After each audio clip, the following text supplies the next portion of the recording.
What's up, guys? I have such a special guest with me this week, Barrett. Hi. How are you doing? I'm doing swell. I'm happy that you're here. I'm so happy to be here. And while you're here, I just want to get this out of the way early on. I already told this to you. You do look like a Republican. Yeah, I do. You do?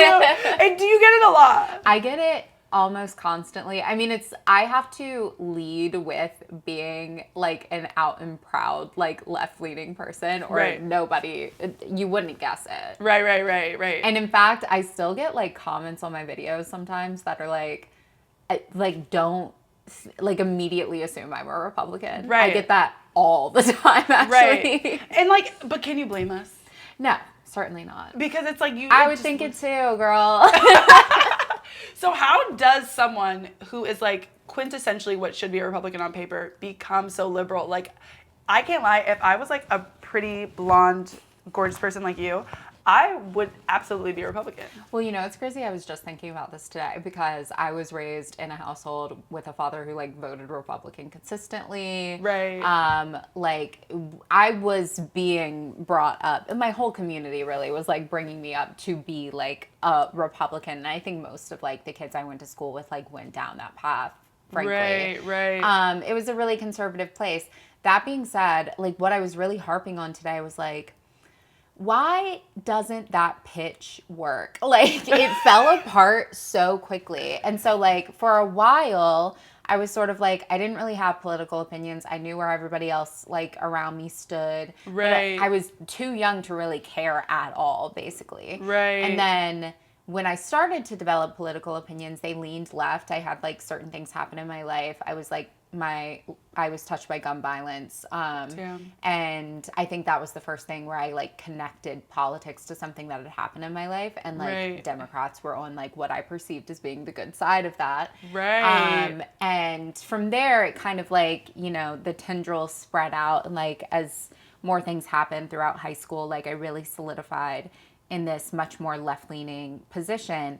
And what's funny is all of the adults around me at the time were not offended by that or trying to coach me out of that. What they always said is well, yeah, you're young. Of course you're progressive because right. You're a young person. And when you get older, you'll become more conservative, which I think is very funny because that's a very interesting tell. Absolutely. That they're yeah, we understand our policies don't hold up. For on almost every issue, our right. side is not doing very well. And we are banking on the fact that when you start paying taxes, you will be pissed at the fact that you have to pay taxes enough to be a conservative. But yeah. I'm it almost would work except for the fact that I got an education. And I know that y'all are also the ones charging me the most taxes. Exactly. And I'm that's the so gag. you have nothing. So yeah. Your argument does not hold water. And yeah. I can't get there with you, Diva. This makes sense to me because I have this theory that in order to be a white Democrat or a white person that Black people love, you have to go through something that makes you understand mm-hmm. what it's like to be oppressed in some regard. So you having to yeah. go through gun violence. Mine is much more lighthearted. I feel but it's white girls that are a little thicker. They be with the Black girls. Because they were teasing their community about having a fat ass, and then mm-hmm. Black people, we bring that fat ass over here. You know what I'm saying? No. Yes. I end up on Black TikTok. They don't have me on Black Twitter anymore, and I'm really depressed about that. But I end up on Black TikTok pretty frequently, and one of the videos I saw once was white skinny and Black skinny is different. Oh, skinny. absolutely. She's white skinny is terrifying. Yeah, it is. What white people consider a skinny girl to be is you have to be emaciated within an inch of your life. Literally, skin and bones, bitch. Skin and bones. I saw this trend online. I was you're the perfect person to talk about this with. I agree with this girl. We don't call women losers enough. No. And we spend so much time on the other side, but there are situations in which we can call a woman a loser. Yeah. Give me some. If you are over the age of, I'm going to throw out 28. Okay. And you are dating the most abhorrent person on earth who looks like he crawled out of hell's ass crack to get a spot here. Absolutely. And barely has a job or doesn't have a job and is mean to you and is probably dogging you out on the side. And you're like, but I love him. Get a grip. Get a grip! I agree. Because, like, at that point, I think everyone gets one. I've always said this. I'm like, I think you get one. I think maybe if you're hard-headed, you can have a second guy, like, really, like, put you through the ringer. At some point, we have to start learning from our mistakes. Absolutely. And, like, when you are, like, in your late 20s, early 30s or whatever, I've watched you make, like, 5 different mistakes before. Right. I mean, like, you don't have to settle down anytime soon, but Jesus Christ. Like, if you're, like, deeply incompatible with somebody and they're, like, a total piece of shit, it's like, well, I'm not. It comes to a point. Don't call me. It does come to a point. I'm like, look at my dad. He doesn't respect me. And this is the thing about parents. It doesn't matter how old you get. They will never believe that you have a job. No. They won't believe that you have something to do. I'm like, hey, Dad, I'm out of pocket. 2 to 4. That's it. And at 3:30, you're on my doorstep. Another situation I believe that we should be able to call women losers, I don't really know, like, anything other than just, like, name dropping, like Tommy Lahren. Oh my God. You know, my whole bet for a really long time, like since 2016, was like, I want to be her for the left. Like, I want to be an angry blonde bitch, like screaming into a camera for the left. Yeah. And here I am. We do need that. I'm like, we need to call women. I also feel like women that are always on the side of men. Yeah.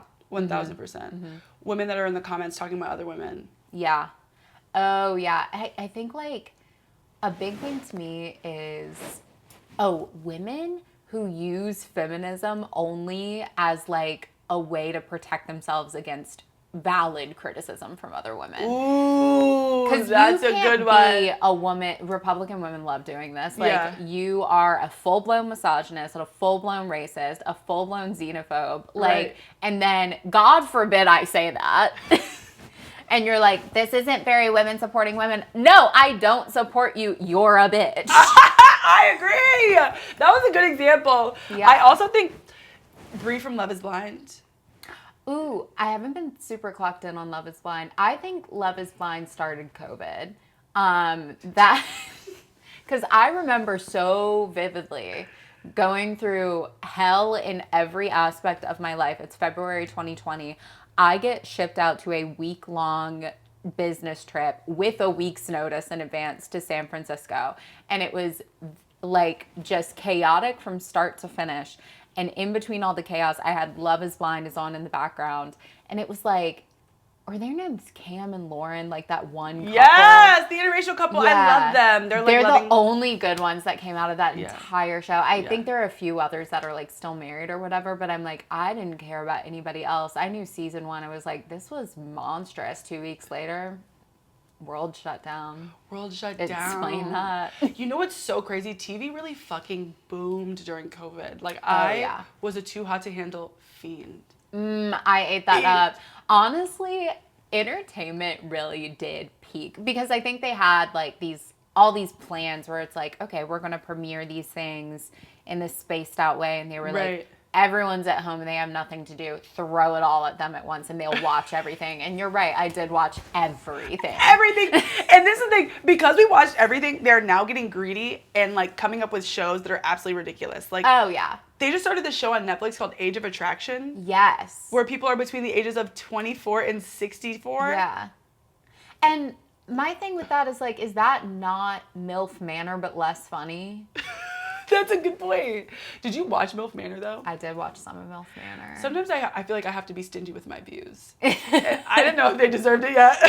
MILF Manor, I mean, well, they didn't. But also, I did have to watch because I was like, guys, if they're making us a show called MILF Manor, we've all got to tune in. We must tap in. Come on now. We must tap in. It was totally useless. You're not missing anything on Love is Blind. It's insane. It also has, like, gone so right. Like, there's, like, open Republicans. That is the thing that I have clocked, even, like, only very passively tuning into it, is, like, every season has gotten more and more. I did make a video about this where I was like, it just sounds like they're doing the gender wars on every season of Love is Blind now, where it's like every guy is insane, alt-right, incel, MAGA. Absolutely. And like some of the girls are like dabbling in trad wife and like can be convinced, but ultimately don't like these guys. And some of them are just like normal, like nice girls who voted for Kamala Harris. And are like, who the fuck is this? Yeah. I will say the new season did make me happy because there was, even though I hate Brie, I will say it is refreshing to see a girl villain. Because I feel like all I see is like these guys just stomping on these girls and everyone's crying and like wishing that they didn't tolerate it. Like to see a girl be like a bad person is actually nice. She's the one that kind of more or less just tried to steal some other guy's man, right? Well, she was flirting a little bit, essentially, and then like she just treats her guy like shit. Like openly talks shit about him, like degrades him, like degrades his car, everything, and like in 4K. And it was just like, you're a horrible person and this is kind of nice. It's really a unique thing when you see somebody and you're like, I wouldn't want to hang out with you in real life. I acknowledge that you make for great reality TV. Right, exactly. Yeah. The ones that make the best TV are the ones that I wouldn't come near with a 10-foot pole. Oh, yeah. Yeah, it's disgusting. So we agree that women can be called losers in certain situations. Another situation I want to bring to light is the one part of feminism that I don't agree with is like women can do everything a man can. Because I don't want to. I don't want to. Well, I used to fight with some of my friends about, splitting the check on a date. I'm like, I don't do it. And I had a friend who was like my little baby, my little protege. And she would constantly tell me, she's like, I don't know what you're doing. They come to the table, they put the check right in the middle. And I'm like, I hate to give somebody semi-useless advice, but I'm like, you need to start thinking about what energy you're radiating because the billfold has never even made it within like proximity a foot of your side. Me. No one's ever handed it. I have the energy where it's like I go out with like a male relative and they're like, and he's paying, which he is, but also like that is the vibe that I think I have like perennially given off, and I had to really coach her through that, and I was like, don't split it. Don't split it just because it's kind of like in the vicinity of you. Because I also think like I might be giving men a little too much credit here. I think most guys are like down to pay. Right. Especially the first few times. Yeah. But they also, it's this kind of weird thing where it's like, I think they don't want to step on the toes if like a woman does actually want to pay. Right. Or split the check or whatever. Because, you know, we're doing feminism, which is awesome. But I'm like, no, like, girl, they will pay if you just sit. You're so right. I'm like, what's my fucking aura? Because maybe I need to work on it. I was on the train on the way here today. I think I also have the aura of someone that like says it's okay to pick me to sit next to. Ooh, I have that. I'm like, I have why? that. And I have ask me directions aura, and I have like just a chat me up in casual conversation on the airplane aura. And I've always wondered what about me gives that off. What about me gives it off? Do I look real friendly? Because I'm like, especially when I travel, I'm like, I am in the crabbiest mood. I'm constantly telling people, I'm like, you don't understand. Traveling just is harder for me than most people. I'm convinced. Yeah. I'm like physically transporting my body from one location to another. Once I'm there, I usually have a good time. But like that process will take everything out of me. Yeah. All my patience, all of my sense of community and understanding. I start getting real annoyed about shit that's so normal. It's like, why is that bitch walking that that many miles per hour? Like, just everything pisses me off. And in those moments, people are like, so what do you do for a living? And you're like, what do you mean, what do I do? I will say another woman I think we should be able to call a loser is like joggers and runners, especially the joggers and runners that do it in cold climates, because it's like, I'm just trying to survive. Yeah. And like the fact that you're up here running a 5K trying to make me feel like shit is fucked up. I have a lot of opinions about runners and cyclists in this town and in every town across all of America. Listen, I totally don't mind if you want to run for exercise. I definitely don't mind if you want to cycle. Obviously, super sustainable way to transport yourself from one place to another. That being said, you have a little self-awareness that you are the most burdensome person on my commute. Right. I agree. Your sheer existence in that moment is making my life a little worse. I agree. And like, just be a little bit cognizant of that. And like, oh my God, if I'm walking my dumb ass, 2 brain cell ass, tiny Pomeranian who does not walk in a straight line ever, and you're sitting there and I've got my AirPods in because like, I don't care. And you're like screaming out, on your left, that's not doing anything for me. Get around me. They really will say on your left, on your left. I'm like, girl, I have my AirPods in. And a noise cancellation has been on and it's never come off for even a second. So like. Also, like, what type of human do you have to be to pursue wellness to the point where you're willing to be an inconvenience to everyone else on the planet? Mentally disturbed. All my friends who need to be like seeing a therapist once a week are signing up for marathons.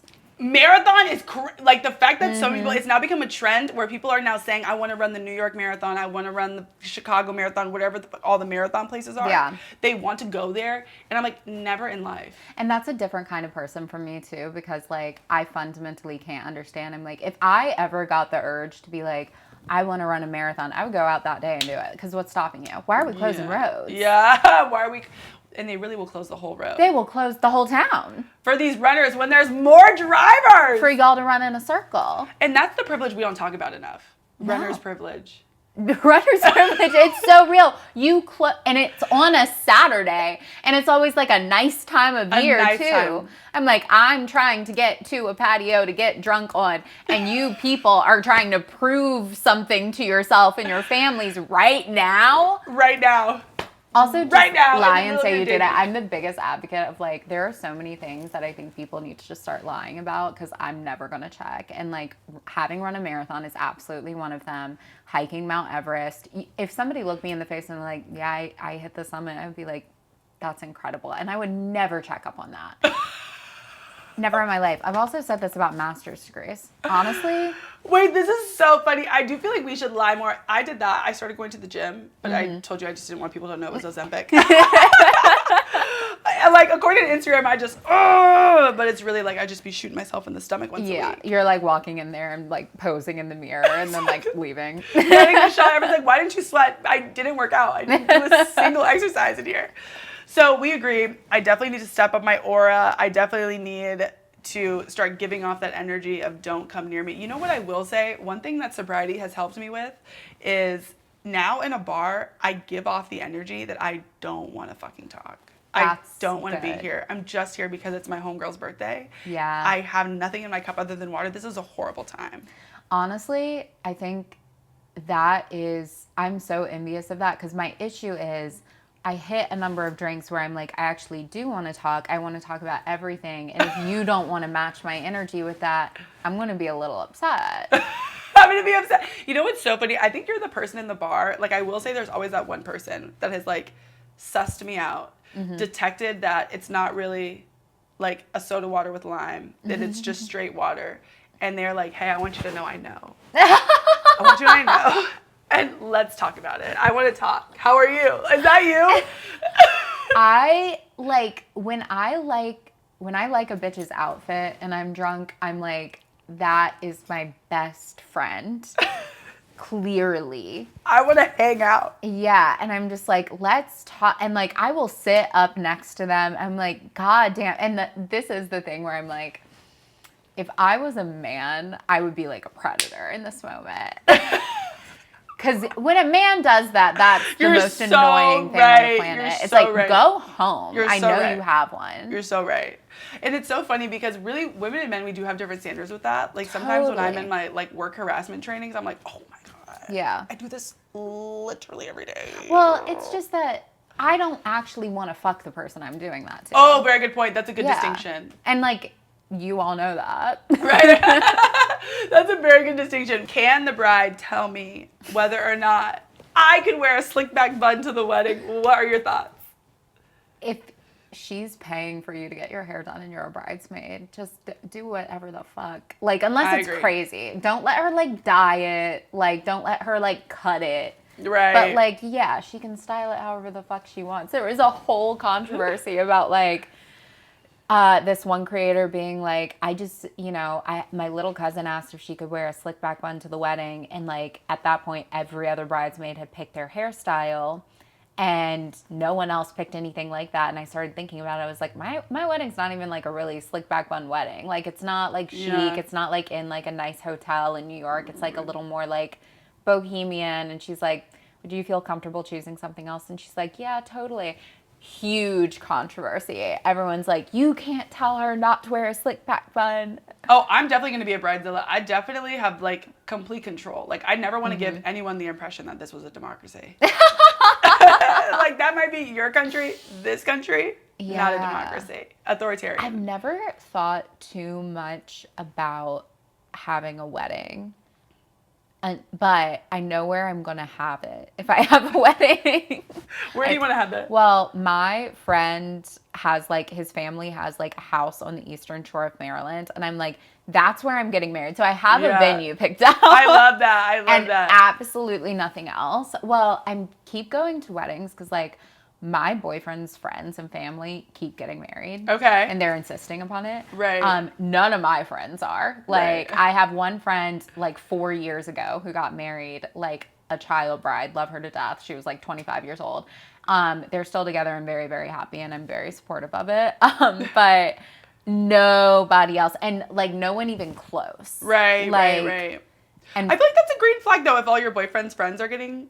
Totally. But I told you this, like, I had this moment, like, when we were first dating where I was like, and like, this isn't even like hate on him. It's just like, if all of my friends started getting married all of a sudden, I would be like, what am I doing? Yeah, do I need to go do this right the fuck now? Right. And he just like did not have that. But it was like right as we started dating, it's like multiple of his friends were engaged, his like best friends. Right. And it's been a consistent stream of them getting engaged and getting married ever since, like on a rolling basis, which is like, I don't know. It's just so bizarre to me because I'm like, my friends are not doing that at all. So it's like just a different world.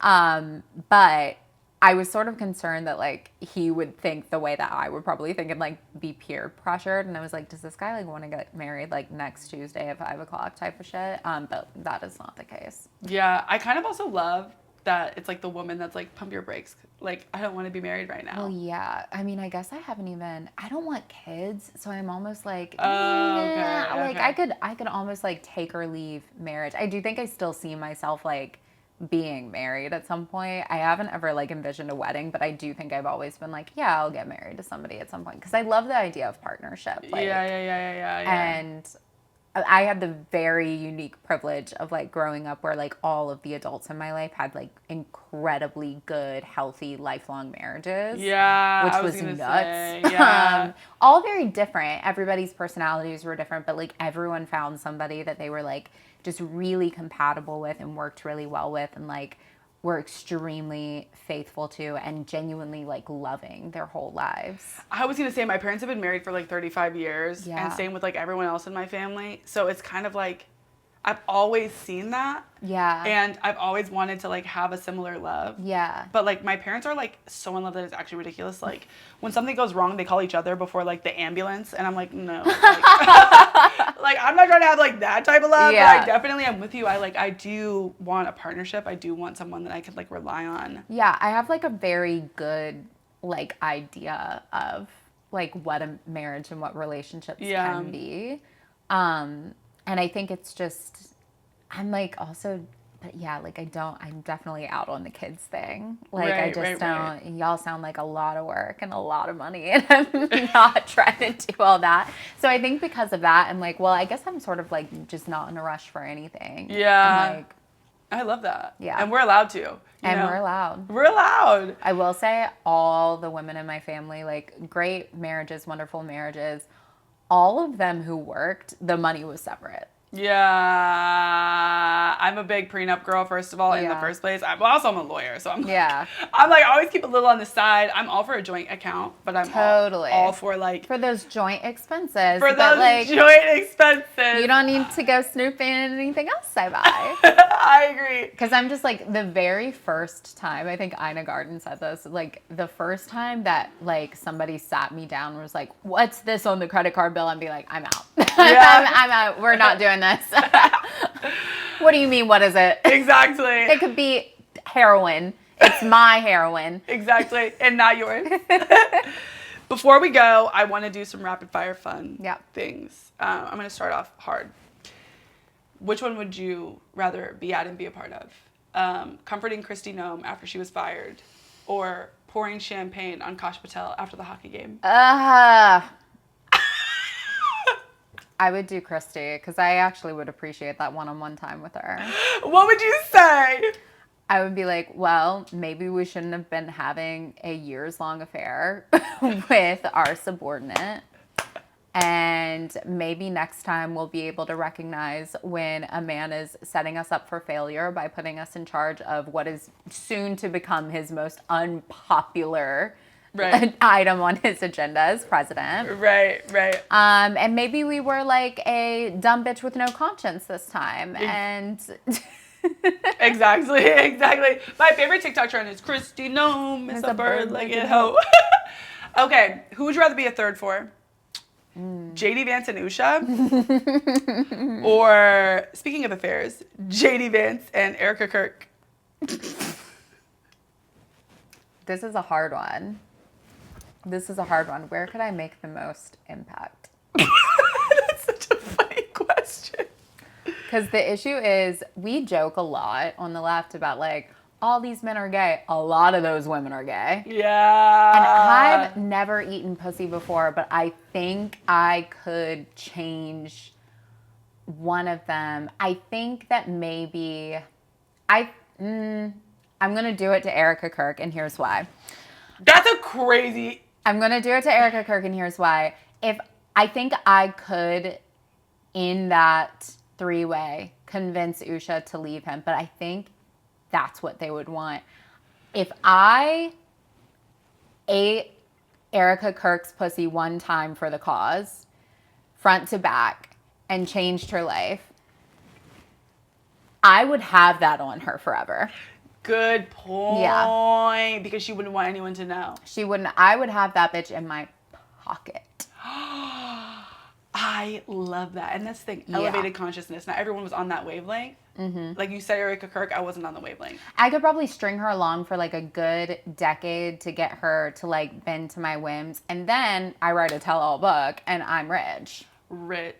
Wow. I did not think you were going to say that. That's a really good answer. You have to go like 40 steps ahead. That's what I'm saying. Okay. Favorite Republican policy? Like something you can't say out loud but have always felt.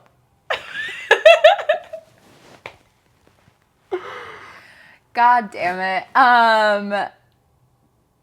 Favorite Republican policy. Shit. This is getting very specific. Okay. But the last Republican governor of Virginia did do a lot of good clemency work. Okay. He reviewed a lot of prisoners' cases and did some good shit for prisoners' rights. Oh, that pained me. But I'll give him that one little thing. He's gone forever. It's fine. I love that. Okay, and then before you go, hill you will die on. Oh, there's so many.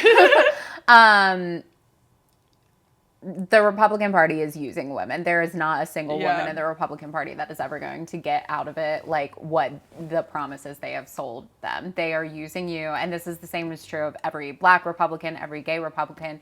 You are the definition of tokenism in Webster's dictionary. Like, they are hauling you out to be like, we have some. Yeah. And then, like, they're setting y'all up very deliberately to be the ones who distribute the craziest, most hard right, most insane messages because they don't want you to be, like, a palatable candidate for higher office. They want you to sit and die in whatever position you're already in. Right. You'll never be eligible for president. You'll never be eligible for Senate if that's what you're trying to get to.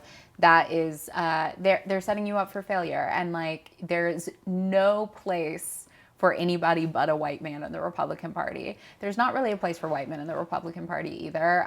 If you aren't quabillionaire, but a lot Right. of them are quabillionaires. So No, literally. Wait, that was epic. That was amazing. you.